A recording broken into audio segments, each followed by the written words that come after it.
Welcome to Chillin' 101. We hope this video helps. You start by opening Settings and navigating straight to the Samsung keyboard options. This is where the keyboard stores learned words. Once in General Management, tap Language and Input, then On-Screen Keyboard, and choose Samsung Keyboard. Make sure Predictive Text is enabled so you can see learned suggestions. You need that to remove an entry.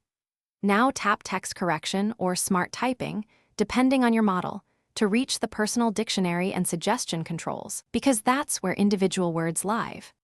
Once you're in text correction, open Personal Dictionary or My Words. Search for the unwanted entry using the search bar, or alternatively, while typing, long press the word when it appears in the suggestion strip to reveal a remove option.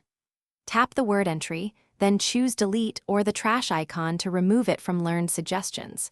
This clears that exact term, so it won't be auto-suggested anymore. Make sure to repeat for alternate forms or capitalization variants if needed.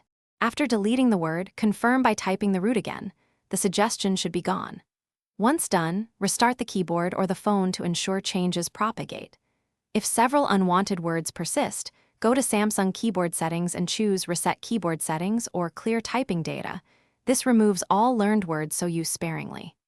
If deleted words reappear, check Samsung Cloud Sync or Backup Settings, disable Keyboard Sync, delete entries, then re-enable Sync to prevent restoration.